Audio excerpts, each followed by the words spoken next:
Hi, this is Jason, and this is my daily vlog called Living with CMT. I hope you enjoy.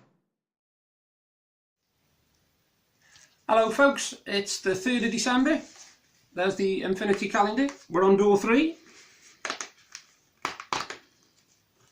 Open it up. I actually take the doors off now. And we have got... who have we got? Aha! Gamora. Out of, I'll get there in a minute, I'm trying to think what it is. As you can see, there is Gamora. Right. As you can see, this is Gamora from Guardians of the Galaxy. There you go, same back on it as it normally is.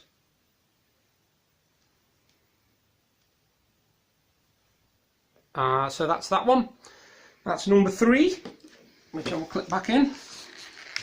And also now it is day 3 of Star Wars Lego. I don't know where door 3 is on this, so give me a minute. 1, 2, 3. Door 3.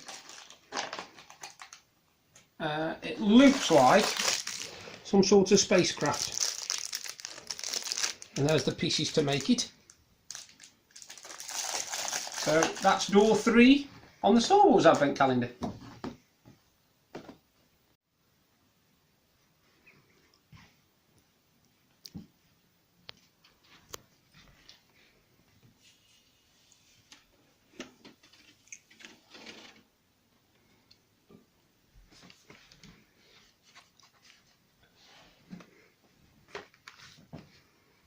Let's try and find door 3.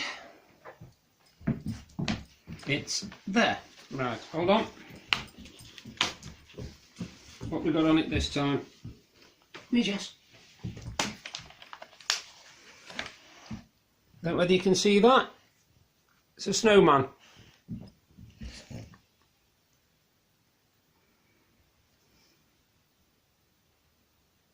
There you go, snowman.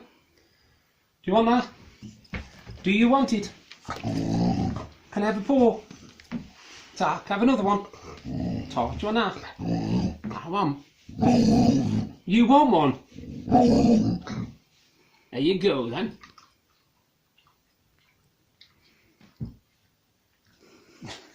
All gone. No more tomorrow. Evening folks, happy 3rd of December. As you can see again from the first couple of videos, I had some fun opening the calendars this morning. It's amazing how quick when you open calendars, how quick it makes the day go, because you literally get up, open the calendar, and then before you know it, you're opening the next one and you think, wow, that's 24 hours gone between. So we were due to go town today, but we didn't go. We stayed in. We're going Wednesday, we're definitely going town. Today we actually did manage to get out. We went out and took the dog for another walk. We live right behind the cemetery, which I've shown you on previous videos. And we had a lovely walk through the cemetery. Now, a new rule's come out. I don't know whether people know it, but dog walkers, you're not allowed to have your dog off the lead in a public place no more. And if you get caught not picking up after them, it's an instant fine. And the one thing I will pride ourselves on is we've never actually broke any of those rules. Our dog has never been off its lead while it's been in a public place, because 1, it's as daft as a brush, and 2, we don't know if it, you see, we've had the dog since she was 3 or 4 or whatever, and we've had her nearly 6 years. Now the problem we've got is, over 6 years, the problem we've got is we don't know how she would react if we let her off the lead in a public place anyway. I think she'd be fine unless she saw a cat or another dog, then she might bolt off and it might take us a bit of getting her back, because we didn't have the first 3 years of her life, you see, so she was already trained to do whatever she's doing. Now the second part of that is, not picking up after her. Now I think it's disgusting when people don't pick up after dogs, and there's no excuse for it nowadays, because even those people who say they can't bend down, you can actually get things which mean you don't have to get down to pick it up. You can get looks like a dustpan and brush type thing, but it's on a stick, and you can literally pick it up and put it in a bag and bag it. So there's no excuse. I don't care what people say about, oh, I'm disabled, blah blah blah. I'm disabled. right? Yes, I can't bend down, pick it up, and I can't walk the dog anyway because she'd pull me over and my balance is terrible. But Deb always picks up. I have never, ever, ever seen Deb leave anything the dog's done. She has always been 100% perfect dog owner in that respect. And I wish there was more like her, because walking around the cemetery, the amount of dog mess that's all over the place is ridiculous, to be honest. It's ridiculous. And I don't see why, if you're going to own a dog, if you're going to be a responsible dog owner, you don't just get the fussies and the cuddles and the loves and all the fun bits. You've got to do the rest. You've got to pick up after them. You've got to treat, get the medication when they're ill. You can't turn around and say, oh, well, I can't afford it, because you've got no choice. If your dog is ill, you have got to buy it medication, whether you can afford to or not. That is one of the things about having a dog, and that's one of the things people should take into account before they go out and buy a pet, a dog, cat, whatever. Don't just think of the simple things, the lovable things, the nice things. I suppose it's a bit like having children. See, I wouldn't know because I've never had a child, but you can't just have a child for the nice times when they behave, for the nice times when they're lovable and everything. You've got to have it for the times when they're ill. You've got to have it for the times when they've got the trots, you've got to have it for the time when they're having tantrums and paddies and when they turn teenagers and all this. You've got to have them for the full thing. You can't just have them and then choose what bits you want out of that life. Annoys me, that does a bit, actually, that people do that with dogs. You see them on the internet all the time, where people have gone into somebody's house or they've been raided by the RSPCA and they found like 15 dogs, all mistreated and all that.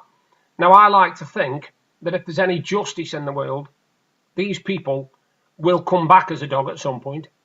If there's such a thing as reincarnation, I hope they come back as a dog, and just let's see if they get treated nice or badly. See if it's a karma thing, because you never know. Speaking of karma, I was reading today about another disturbing story about that guy from Staffordshire who murdered that woman, and he left her in a shallow grave with tape around her head. And he's only been given 17 years. And I think that's disgusting, because they know he did it. He knows he did it. There's all the evidence points to him doing it. And yet, with good behaviour, he'll probably be out in 10 years' time, which means all he's lost is a decade.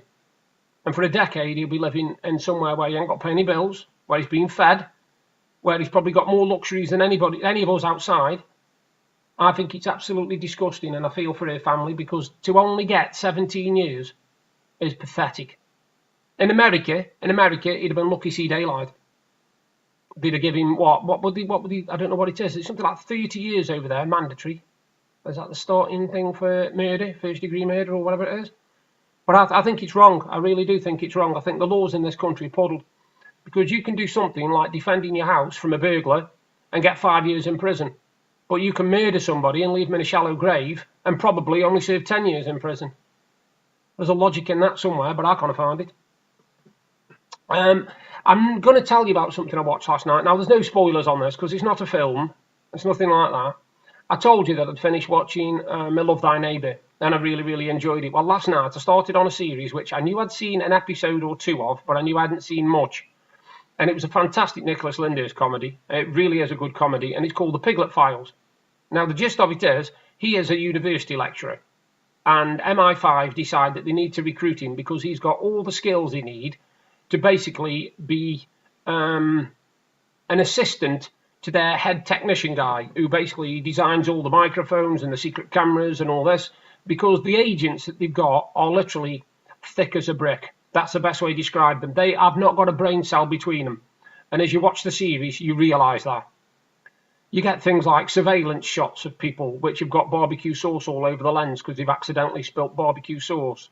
You get them in the wrong house, filming a house that they're supposed to be filming, and yet they're in the house that they're supposed to be filming. So, they're actually monitoring the house, what they're supposed to be in. And the people who obviously got the phone call to say, we're MI5, can we come and spy on the house across the road, obviously twigged what was going on and buggered off and left them into the empty house, But it's really good, and to be perfectly honest with you, I love Nicholas Lyndhurst. I think Nicholas Lyndhurst is one of those very, very, very underrated comedy actors. He's been in some belting stuff. I mean, I first saw him in a series years ago called Butterflies. I don't know if you remember that, with Wendy Craig in, and he played the youngest son. And then obviously I saw him in Going Straight, if anybody remembers that, Going Straight with Ronnie Barker. And then I saw him in, obviously, Only Fools and Horses. I've also seen him in The Two of Us with Janet Dibley. Yeah, Janet Dibley. Absolutely fantastic series. I wish they'd bring that out as a box set, and that was brilliant. That really was good. I've also seen him in so many episodes of, I can't remember what that crime one's called. He was only in the last few episodes, but he was also in one with Celia Imrian as well. I can't remember what that was called either. But he's been in some belting stuff. You know, he's, like I say, he's very, very underrated. I know he's done serious stuff as well. You know, I've seen him in a couple of Charles Dickens stuff. I think he was in, was it Nicholas Nickleby or something like that he was in. So he is a really, really good actor, and I don't think he gets the credit he deserves. He's brilliant. I think he's really, really funny, and I can't wait actually for the day he brings out his biography, because I'll be first in the line to buy it. I've got a bit of a penchant for comedies, British comedies especially, to be honest. I can't really get my head around American comedies. I don't know why. I think the problem I've got with American comedies is they're overdone. You've got, like, somebody walks into a room, somebody says hello, and the entire audience breaks out laughter for about 5 minutes, and you're like, what, why? He only said hello. I don't understand this. I don't get it. Whereas in this country, the humour's that stupid, and it is that stupid. You know, some of the humour's really, really stupid in our older comedies, that you think to yourself, oh my God. You know, some of the situations are funny, don't get me wrong. I mean, my mum has just recently acquired the complete box set, I don't think I could sit through this, of Last of the Summer Wine. That's 31 seasons on 54 discs. And she's just bought that off Amazon. And I don't really think I'm that much into Last of the Summer Wine. I've watched a few, don't get me wrong, with Compo, Foggy and Clegg when it was them three. But I don't think I could sit through 54 discs of it. I think it would bore me a little bit. You know, I think it would bore me. But you put Only Fools and Horses on. If I was made to watch one series over and over again for the rest of my life, it would be Only Fools and Horses. Because every time I watch it, no matter how many times I watch it, I laugh. Every episode, I know what's coming, and I still laugh. I know the dialogue almost for every single episode. You can show me a clip that's 30 seconds, and I'll tell you which season and which episode it is. That's how much of a mad, mad fan I am. I've even got all the scripts upstairs.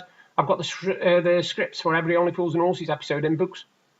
You know, I've got biographies of David Jason, stories of Only Fools and Horses. You know, I've got an Only Fools and Horses clock, actually, and I'll have to show it you one day. I'll dig it out. It's a clock, and it's got Trotter Towers on it, and it's got a little Trotter van.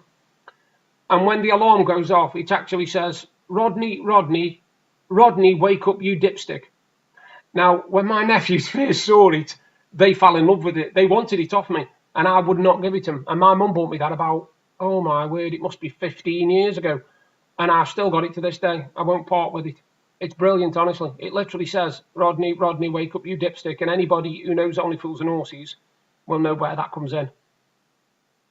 Anyway, I've done enough rattling for today. I'll do another video tomorrow, obviously. And I think I might start getting them a bit more Christmassy now. You all take care, and I'll see you all soon. If you're enjoying the videos I'm doing and you want to see more, you can subscribe by clicking the link there. And if you want to see my exciting day from yesterday, you can click up there. Thank you again for taking the time to watch my videos. Bye for now.